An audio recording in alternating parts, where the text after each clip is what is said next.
up your volume.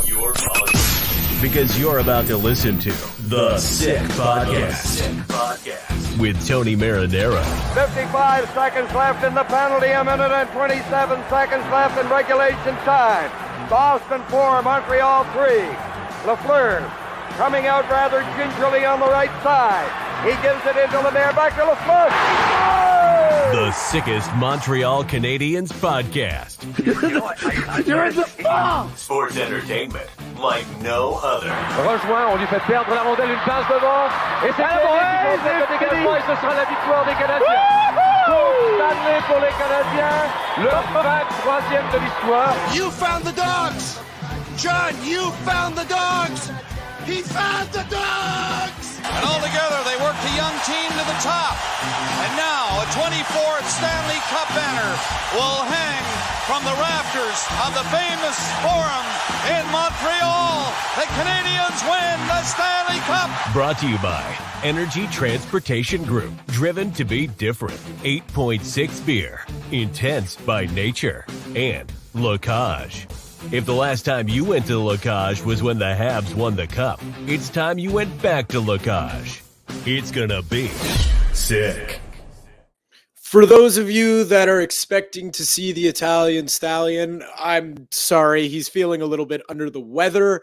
But don't worry, the Hebrew Hammer's got you covered. My name is Matt Ohayon. It is Monday night in Montreal, and I'm with you to watch the first period at least, of the Montreal Canadiens heading over the first game of their road trip in Arizona to take on the Coyotes from Mullet Arena.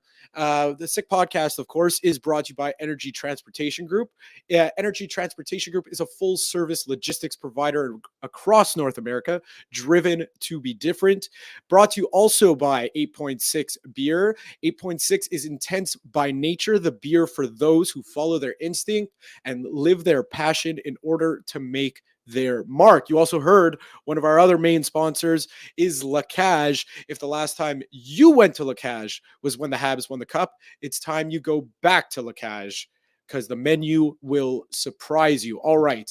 I'm happy for those of you that are watching right now. You're probably not at Locage because you're with me, and I appreciate that. Also with me is my good friend Charles-Alexis Brisebois from Dans les Coulisses to watch along on this for this first period. Charles, how are we doing? Hi, I'm doing great. How are you, Matt? I'm doing better than the Canadiens, which is not saying much, I guess. But I'm doing all right. I'm doing all right. Good weekend overall. And we're back on Monday, back at work. And now we get to watch a late night Montreal Canadiens game. We'll talk a little bit about Saturday. It's bad when the Bell Center fans are, they're starting to wave. Yeah, exactly. And we expect the Montreal Canadiens to lose, but we expect them to lose a certain way. And since Martin St. Louis took over, there was a clear shift from that day in February because the Montreal Canadiens started to compete more. And even if you lose some games to good teams, it's going to be normal at the end of the day. But the way they lost in the past few games, it's not acceptable for the fans. They pay their tickets the same price to go, to those games, and they expect some goals, they expect some efforts. And when it's not there, they have the right to let them know how unhappy they are. Well, that's it, and it's tough to watch because I spoke with Stu Cowan of the Montreal Gazette on Friday night. And I asked him, are we starting to see the wheels come off? And he said, well, they're a little shaky right now. So we're going to start to see over the next month or so, or next 3 weeks after this road trip, where this team is at. And they're further along than when you'd think, because usually American Thanksgiving, that's the time you say you are what you are what your record says you are. But with this team, it's a little bit different because we've seen them win some games they probably didn't deserve to win.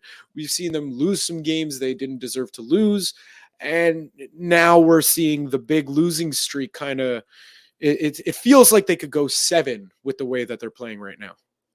Yeah, exactly. And I mean, you talked about the Thanksgiving. It's usually right, but I think for the Canadians, it's not necessarily right because we all knew that the strength of the schedule was going to be much harder after that date. They have a lot of games on the road against good teams. And when do you see four rookie at defense? It's really rare in the NHL. It's been years since it happens. And now you have David Savard and you have Mike Madison, two veterans who are not on the lineup. So clearly, it puts a lot of pressure on those kids. And you are going to see some mistakes that we didn't necessarily see at the beginning of the season because it was all fresh, it was new. But now the burden of the season is really coming down on those guys. So I think you have to expect some of the games going down comparatively to the beginning of the season. Yeah, and there's only so much this team could do because there's been injuries. We know the injury story. Is it an excuse?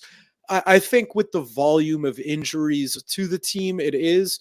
We're going to see something interesting. This is the second game we see Kirby Doc on or the first or second game since being placed with Cole Caulfield, Nick Suzuki. That's being split up. Josh Anderson didn't obviously. I mean, nobody had a lot of success on Saturday night, but Josh Anderson is still on that top line. And I mean, tonight, hey, I mean, you want to see a positive storyline? Anthony Richard is making his NHL debut, so hopefully we see some juice in his legs.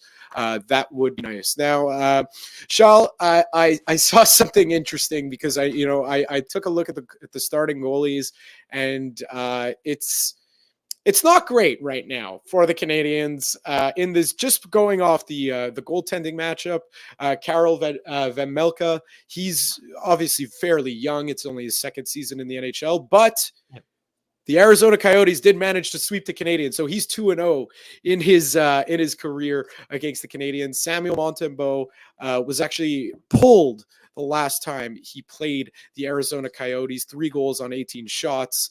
Excuse me, sorry, he was pulled. Yeah, so it was 4 goals on 13 shots. Excuse me. 692 save percentage. But this is a different Samuel Montembeault, so we should see something a little bit different from this version of him. Yeah, I think he's going to be competitive, and I mean, the last time or one of the last time we talked, he was at the peak of his great strength. But right now, you see Samuel Montembeault coming back a little bit on earth. It was we could expect that because when you are a young goaltender in the NHL, you have ups, you have downs. It's absolutely normal. I want to see Montembeault being placed in those conditions because this week it's technically the easiest game. Of course, we saw in the past week that there's no easy game in the NHL, especially for the Montreal Canadiens. But he's against the Coyotes. He is in that environment, the Mullet Arena. We talked so much about it. We need him to be good. We don't need him to be extraordinary, but we need him to keep the Montreal Canadiens in the game and to make sure that you don't have to use Jake Allen because let's be honest, Jake Allen is probably gonna go the rest of the week until Christmas. So if Montembeault can have a good game right now, he could go on the break saying like, okay, I did my job and I did what I had to do. And we're just about underway here as the puck is dropped. Nick Suzuki won that face-off. The Canadiens, it's interesting because, they're such a different team on the road than at home because we've seen them getting off to, a couple of very slow starts at home, including on Saturday night again. I know it's a really good team in Tampa as the puck goes offside, stoppage and play. It's just such a different team, and it's pretty weird, frankly, for the lack of a better word, to see them just like fall so flat at the Bell Center, yet on the road, 7-6-2. That's a pretty good road record. Yeah, absolutely. And at the beginning of the season, we talked a little bit about Nick Suzuki and Cole Caulfield saying, yeah, they're great at home, but they need to step up their game on the road. And for the team, it's not exactly that trend. You said it. It's the inverse. So I'm not sure if there's too much pressure in Montreal. Maybe it's a factor. It's been a factor for the Montreal Canadiens sometimes in the past few years because Montreal is Montreal. How different it is. But that team's gonna have to figure things out because when you have the last change, you need to take advantage of that. And when you have that crowd cheering for you, not like Saturday, but usually they're cheering for the Montreal Canadiens, you need to take advantage Right. of that, of course. Yeah, and it's just it's something I'll never understand. Maybe they're at home, they get a little comfortable in you're at your you go home after the game, you're spending time with your family, you could get you're having the season that you're having, you could get a little lost there when if you're on the road, all you could think about is hockey. You might not be in the city where people are talking about you, but that's really all you got, and that's what you're pulling yourselves Mhm. together with. So you're going hotel to hotel losing games. Nobody wants that. I mean, nobody wants to lose games anyways. But yeah, so it's not been great for the Canadians. Just to fill you guys in listening, so the full lineup. First line is Nick Suzuki, Cole Caulfield, Josh Anderson. I mean, hopefully Anderson can have one of those games where you see him out there making a difference. As the puck is right now pinned down low in the Canadian zone. The second line is very interesting to me. Nice save by Montembeau there, kick save and a beauty. But the second line super interesting to me, and I know it's going to intrigue you as well because you just say the names and you see the potential of Kirby Dach, Uri Slavkovsky, and Jonathan Drouin. No. Yeah, exactly, and they're all top threes in their draft. Drouin was third overall, same for Dak, and obviously Slavkovsky was the first picked overall. It's curious because you have Kirby Dach, who's not necessarily a center this year. Obviously, in his career he was, but this year he had a lot of success with Nick Suzuki and Cole Caulfield. We talked about it a lot, and now you put him back on center, but with two talented guys. And I think it has to help everybody because a guy like Slavkovsky at the beginning of the season, yeah, it was great to see him on the fourth line and not having so many responsibilities. But let's be honest, it's not with Jake Evans that you are going to score a lot of goals. Your chances are higher with a guy like Jonathan Drouin, who is really good since he's back in that lineup, and with Kirby Dach, who's really good since he is in Montreal. So you have like three guys that you mash together. You say, okay, you are talented guys. You know how to score or how to play in the NHL. So go do that together and support that first line because Caulfield and Suzuki, they don't have to do that alone. Yeah, and again, it's one of those things where a lot of people could get frustrated seeing Drouin so high up in the lineup, but I mean, frankly, what's the point of not having him having him in the lineup on the fourth line when it's just not his game. He can't do No. what the fourth line is being sent out there to do. And frankly, there's just they need to fill a lineup. They got to put him in there. So hopefully this could be the game that he finds that jump, and he always goes. I find Drouin. I don't know if you know this, and I don't know if there's stats on this, but obviously we're midway through the season. His season kind of got derailed with, he got sad at the beginning and he was injured. But I find he always comes out flying out of the gate. And it's just a shame that we didn't get to see that from Drouin. Yeah, it's hard. The constancy with Jonathan Drouin, it's not always there. But when he is playing like he's playing right now, he helps the team, and I hope he's gonna score soon because maybe he is one goal shy to. I'm not gonna say explode because I mean it's his sixth year in Montreal. We know what to expect Mm. from Drouin, but if he can goes on a nice stretch, it's gonna be important. And if he can help the two kids with him, if Kirby Dach can progress with him, and if Slavkovsky can also make good stride with Jonathan Drouin, he's going to accomplish his mission because at this point, we're not expecting necessarily Drouin to lift up the team. But if he can be a good teammate and if he can be involved on the ice, that's what we're asking about Drouin, I think, for the moment. Yeah, and just so everyone's aware, we're 4.5 minutes into this game. Good pace to it. Not a lot of whistles. There were a couple whistles right at the beginning, but right now we're looking good. There's a nice little. They're trying to establish a little bit of a flow to the game, so that's good to see. Arizona, it's just funny because, they start the season. This is another team that I feel, I mean, I'm not going to say that, Arizona is back, they're 10, 15-4, but I think a lot of people were kind of expecting, 10 wins from this team. That may have been like 8 too many at this point in the season. But hey, I mean, they're fighters, and they start the season. I'll never forget it. They started the season. I think they were 5-1 odds to beat the Toronto Maple Leafs. They did it. That was one of their 10 wins, and now they're with their recent play and with the Canadiens' recent play. It's their first game that they've been favored all season. So that's just goes to show you how times have been tough for the Montreal Canadiens. And, it's just, we had a whistle in play and now play's back underway. And, I see, Slavkovsky's out there. He's battling in the corners, had a bit of a rough stretch as of late also. It's hard to pinpoint someone who's actually been playing well these days, no? Yeah, absolutely. And with the team stretch, even the good guys, even Nick Suzuki, I mean, of course, he's really good, but you see that it's a little bit harder. I think the loss of Sean Monahan weighs a lot on this team because he's not helping the guy on his line, and he's not helping the other guys too. Because when Monahan is in play, there's so much less pressure on every other player, including Nick Suzuki. You can split the draws and everything. So maybe the fact that Sean Monahan's not there is not helping. That being said, I mean, you talked about Juraj Slavkovsky. He's not playing bad, and I think the fact that the Montreal Canadiens decided to keep him and not to send him to represent Slovakia at the World Juniors, maybe it's a boost of confidence, saying, "Hey, it could have been really easy to send you there and say you're going to score a lot of goals, a lot of points, you're going to be a leader up there, but we want you in Montreal. We think that your progression, you're at the point of playing in Montreal. That's where you're going to progress more." It has to be a boost in his young confidence. Oh, for sure. I mean, as we see a stoppage in play, I think we're gonna get our first commercial break here. But it's just I kind of, what's the point? I think it was Chris Nyland who said it.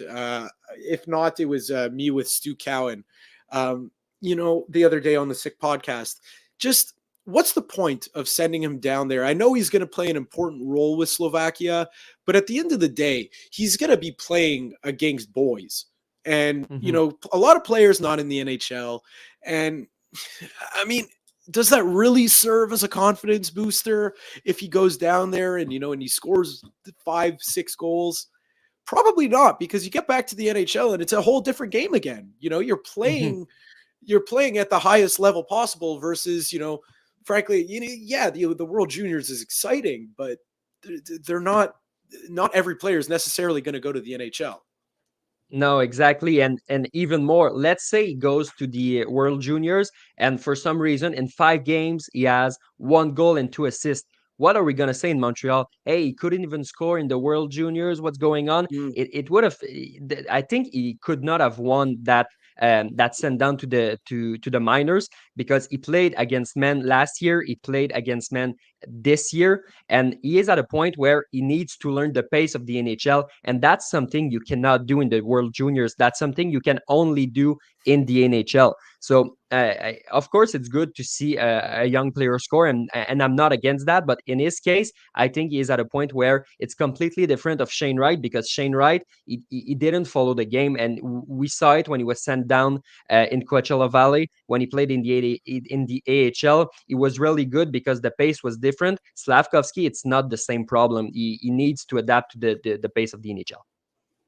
Yeah, and again, back just like the World Juniors thing, you piqued my interest. What would we say if he got a goal and 2 assists? Well, it's funny you mentioned that, because I'll never forget in Tony and I's and mine's past life, when we were working on the radio together, we were working together during World Junior season during the 2020 tournament, and Cole Caulfield was down there. He played 5 games with the USA, and this is after he's drafted by the Canadiens.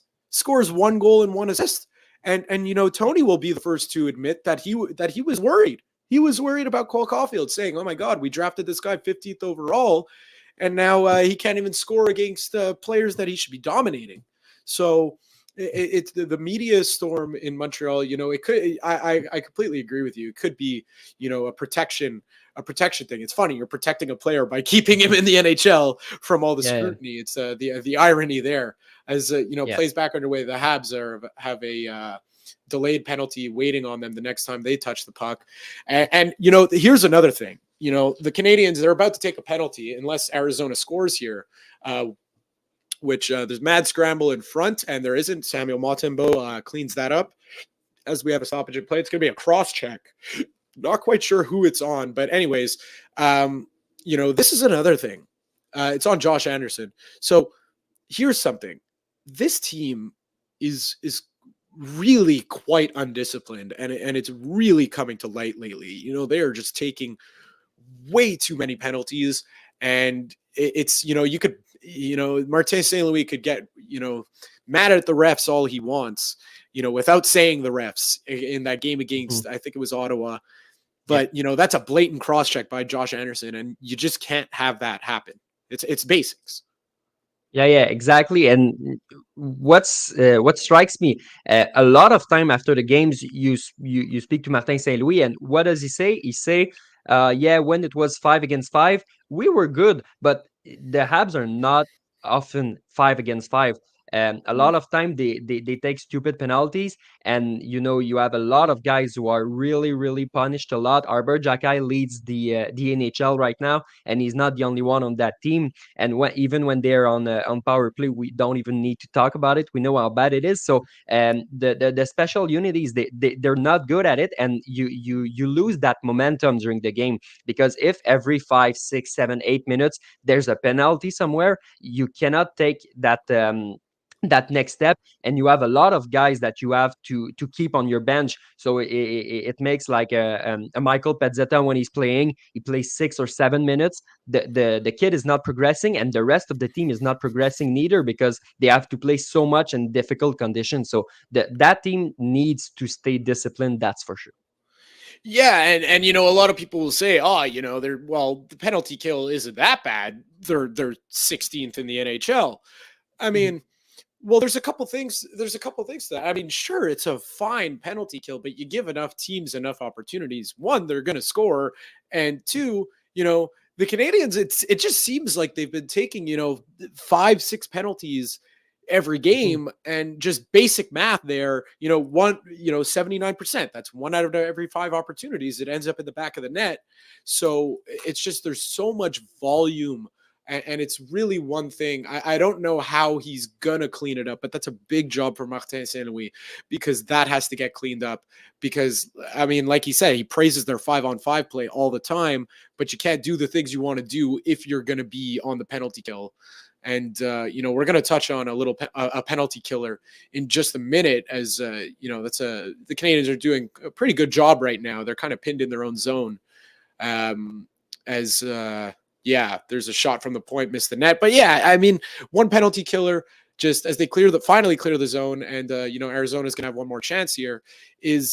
I feel so bad for this guy at this point, and his name is Yoel Armia, because it just seems like this guy has had in the last week 20 golden opportunities to score, and it just feels like it's not going to happen for him. No, exactly. We talked earlier about, like, hey, if Jonathan Drouin just scores one, it could erupt. I feel that's the case for Joel Armia, because he's not a bad player, and I know he had a rough couple of years, because last year was not great either. We know that since he signed that contract. Actually, he's not really good. He's not producing, but he still brings something on that ice, and I really wish he could score one, because his confidence would really, really be up. He's really a specific player. You mean the puck protection? He's one of the best in the league. He does so many little things good that we're not always noticing. So I'm pretty sure if you talk to Martin Saint Louis or the coaching staff, or if you talk to the majority of the fans, it's two different versions of Joel Armia, but where everyone is at the same page is he needs to score. He's paid a fair amount of money to put the puck on the net, and we don't expect him to do it at the same rhythm of Cole Caulfield or Nick Suzuki, but he still needs to score sometimes. Yeah, and it's funny to talk about erupting. It also just seems like we haven't seen that patented game where he scores as Arizona has a quick 2-on-1, nice save by Montembeault. And right now, but just by the way, for those who are just listening to us and not watching, not actually watching the game, this is like all Arizona. This is complete domination, and I wouldn't be surprised if the Canadians are going to take another penalty. And right on cue, they do. So that's good. I mean, it's just, it kind of feels like, oh, actually, it looks like Arizona may have taken a penalty, but we're going to find out after the commercial break here. But anyways, yeah, it is actually the Canadians going to the power play. So, I mean, the old joke goes, should they decline the penalty? I mean, it's odd to me that I mean, we'll finish the point on Joel Armia is that we haven't seen that game where he goes off for 2 goals, 2 assists, and then we go, oh my God, he's back. He could do it. There's that nasty score, and then he just disappears for 5-10 games. We haven't even seen that. So those trends are really catching up to the Canadians. But again, I mean, hey, it's happening, so we'll talk about it. The power play. I mean, I spoke about this with Stu Cowan, and I'm interested to, get your take. It's just, to me, it makes no sense that this is happening. That it is as bad as it is. I don't know. Seems like there's just too much talent out there, and it's just, I don't know. It's puzzling to me. Yeah, exactly. And the worst about it, when you look at it, sometimes it's not that bad. I mean, that puck is really moving. But here's the thing: they're always looking for Cole Caulfield. It's always the case, and he is so much of a great player. Sometimes he finds a way to be alone and to scores, but it's not always the case. And sometimes you see it when there's that second unit who comes in. Caulfield cannot switch, and they're trying so hard to pass the puck to him, and the passes are not directly on him, or they're too strong, or whatever you want to use, but he cannot take a good shot. And the rest is always the same pattern. They're gonna have to find a way to find new patterns, because as you said, they have great players on that power play. They need to do better because they have so much skills, and they need to lose that perseverability, because right now exactly what they're gonna do, and what they're gonna do is not scoring. Yeah, not scoring is right. I mean, they just brought up a graphic on the broadcast. They're 1 in their last 27 power plays. Power plays running at 14%, and what, I'll say this before the just absolute domination that Tampa Bay put on them, and even it's just how many 1-goal, 2-goal games is this team losing. And it's just, you'd have to think, it's running at 14%, bump it up to, I don't know, 20, that seems to be, with the increase in goals this year in the NHL, that seems to be a not that great, but okay power play. Yeah. You'd have to wonder how many more wins this team would have. It's really, really astonishing. Yeah, absolutely. And I think, Kent Hughes has to take some notes, and you need to find that quarterback, because you have Caulfield and Suzuki. They're there. You have Dak. You have some good players, but you need someone at the blue line who's going to distribute the puck better, who is going to be a better resource. And Jonathan Drouin did a good job. You have a few players who did a good job, but you need someone who's going to do a great job, because it's his job to do. It's not, oh, we have a hole there, so you're going to go and you're going to do the best you can. You need to have that guy at that post. At the same thing, we know Cole Caulfield where he's going to be. We know Nick Suzuki where he's going to be. We need to know that good guy at the point where he's going to be, and you need not to be sure what he's going to do, because, as I said, exactly what they're going to do on that power play. So you need to lose that a little bit for the Habs. Yeah, and you know what? I will say this: it's nice. While it has gone backwards, the power play, in terms of from this year to last year, which is kind of hard to believe, but it is nice to know that, they're not just looking at that seam pass for Caulfield, because it's not always there. And, Suzuki's not always just looking for that shot. They're trying to do other things they're just not working. And I agree with you. It goes back to, just, you got to have that quarterback, because, you got your two guys on both walls, and then you got your guy down low. And, I kind of like Christian Dvorak down there. He scores dirty goals, all the time. He's that type of player. He could get it done down there. And then on the second wave that we just saw, Josh Anderson down there. That's also nice to see. So, I mean, if it's going to be internal, I would love to see them just try different things, because you have Chris Weidman at the head of one power play. They've tried Drouin. He's now down on the wing, which I kind of like to see. And I guess the other one is Mike Hoffman, maybe. So it's just, I would just love to see, try Caden Gooley out there, as actually Christian Dvorak just took I missed that. I don't know if it was a stick or a puck. Did you catch that? I'm a few seconds late, so I'm not there yet. I think it was the puck. I'm not exactly sure, but it does not seem great right now. Yeah, it doesn't. I'm not that's exactly not good. In his return to Arizona, so he'll head to the locker room. And man, that's one thing I really don't. There's a lot of things I envy about hockey players. Oh yeah, he just took a straight shot right to the face. That's not nice to see. Who took that one? And it was Suzuki, and we know he could rip it. So, I just hit him square. So that's not good. Hopefully he's okay. But, show me Caden Gooley up top. I want to see. He makes a good first pass. He makes a good first pass on the zone exit. So, why not put him out there? I understand he has a lot of responsibilities, but hey, if he's going to be a number one NHL defenseman, and he looks like one right now, or at least he has the potential to be one right now, just throw him in there. What's the worst that could happen? Yeah, exactly. And it's the name I wanted to submit. Jordan Harris also has a really good first pass, so maybe he could be an option. He has a good IQ hockey. But, Caden Gooley is destined to be that big defenseman for the Montreal Canadiens. And that year is a year where we don't need to win. We need to try things. So it's the perfect timing to try those things, because if it doesn't work, hey, it cannot be bad. We're last in the league for that power play. And if it works, hey, you know what? It's going to work. So we found a solution. I want to see the young guns trying to be there. And, we're like 30 games into the season. So they're used to the NHL way more than they were at the beginning of the season, guy like Goulet or Harris or etc. So you need to try them at this point, because the formula actually is not working. And if you keep trying it with the same results, I mean, it's just insanity. So.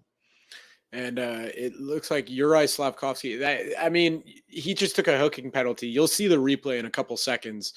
That's one where, Martin St. Louis could get mad at the refs. I mean, his stick is one hand very loosely around. It didn't even look like he caught the hand. It doesn't even look like he caught the hands of that Coyote. So I don't know, but hey, he got caught flat-footed, and that's why that happened. That's another thing in the learning curve for Uri Slavkovsky. And, now Arizona is going to go back to the power play. They had 3 shots on their first one, and time to set up. We could stick on the Habs power play, because the other thing I noticed was, again, Stu and I talked about it on Friday, and I'm sure you thought the exact same thing as Yoel Armia actually just got a shorthanded chance there. So didn't go to the back of the net, but he got a shorthanded chance and killed a little more clock. So, it's just, it's weird, because they're just so not good. And then they're so static. They're just passing the puck around, not really forcing any defender to move. And, you're trying to tire guys out at the very least when you're on a power play, and they're just not doing it. They're kind of lost. And, use the space. You scored a couple goals this season at 6-on-5. Why can't you use that space and use your speed and creativity to just like hammer one home? I don't know. I feel like for all the things that Martin St. Louis teaches, while he's not in charge of the power play, and it'd be a big ask for him to be in charge, because there's just so much on a head coach's plate. Just come up with a power play concept. We talk so much about concepts. come up with a concept, let them skate around, do what they want to do, because these power plays aren't new to these guys. They've been playing their hockey their whole lives, right? Yep. Yeah, exactly. And you talked about skating. I feel like Nick Suzuki is the only who has some freedom to skate, and we see it when there's a power play in overtime. But when it's 5-on-4, we don't see it as much. Maybe you should learn to do it a little bit more. And you're right also about Martin Saint Louis and his concept, because one of his concept is when you have the puck, you can do whatever you want, and you need to figure out where your teammates are going to be on the ice. They need to be moving, because if you're not moving, as you said, the other guys are just going to stay static, and they can spend the entire 2 minutes and just running out the clock, and then the other guy comes back on the ice, and it's 5-on-5, and you start back, and you build that momentum because you didn't let the Montreal Canadiens score on that power play. So really, you need a solution, and you need to try something different. And even if it's not going to work, just try it, because right now we said it a lot, but it's not working. So you just need a new solution, and look at the other power plays, and look at the talented guys, what they're doing, and just try to replicate that, because right now it's not a good solution. Yeah, and the Canadiens, they killed off that penalty kill opportunity, or power play opportunity for the Coyotes. As now they just gave the puck away in their own zone, and nothing happens. Okay, so I mean, while there's this little lull in play, I'm just going to take the opportunity to tell you that the Sick Podcast is also brought to you by Playground. Playground has over 600 machines located just over the Mercier Bridge, minutes away from downtown Montreal.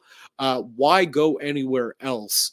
And also discover a club quality workout in the comfort of your own home with Matrix Home Fitness. Visit matrixhomefitness.ca for more. I know Tony has a Matrix Home Fitness machine that he's been putting to work lately, also with his intermittent fasting. So good luck, Tone, on your journey there.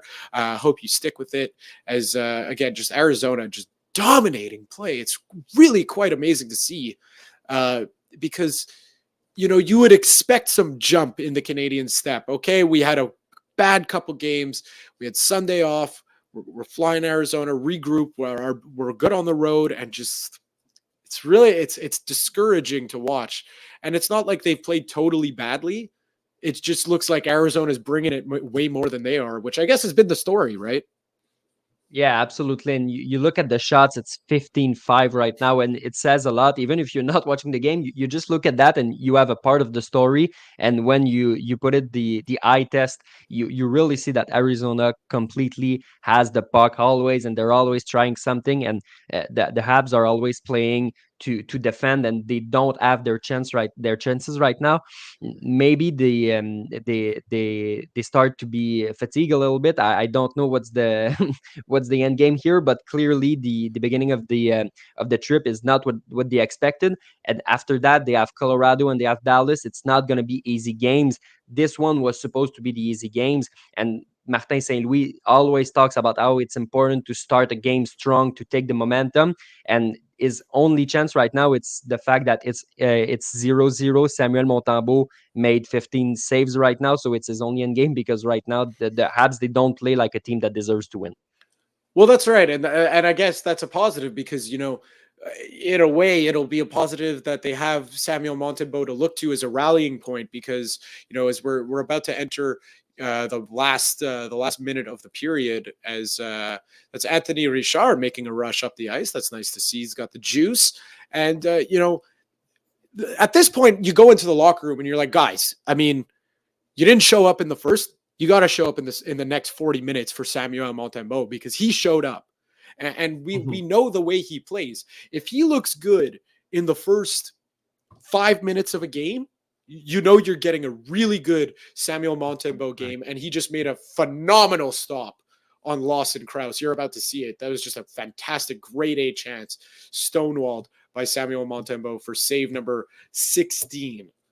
That was quite the chance there, and quite the save.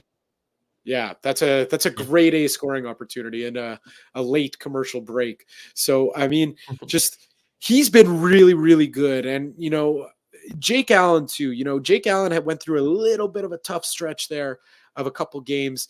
He bounced back in a big way, and now at this point, you just got to do it for your goalies because those are your brothers out there, and you don't want to hang them out to dry.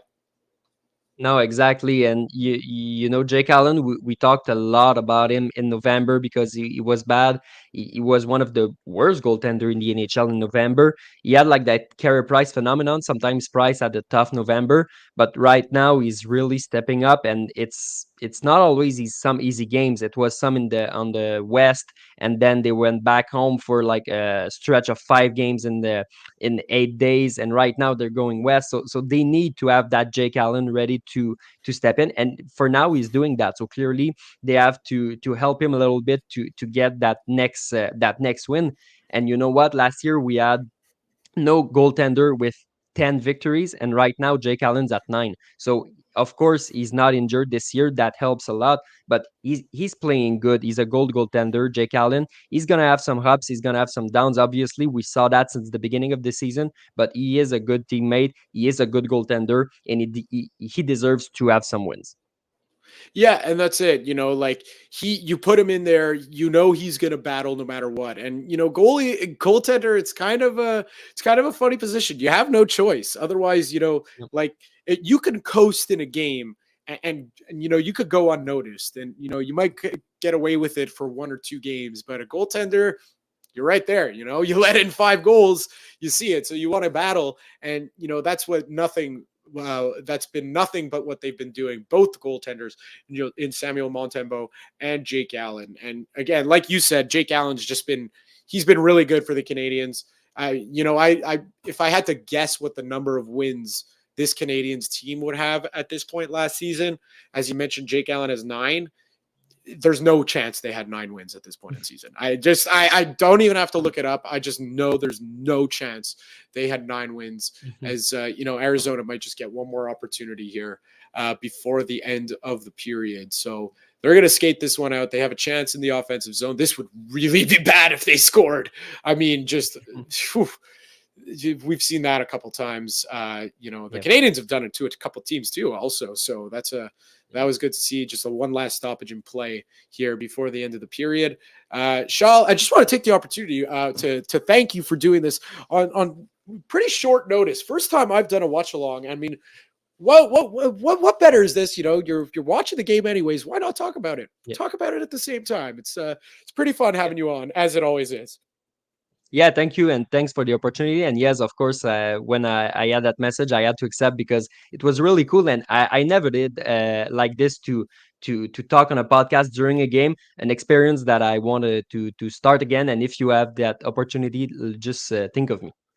Oh, I definitely will. I mean, hey, the Canadiens just got outshot. I think the final count was 17-5, if my eyes serve me correctly. If 16. not, it was 16 to.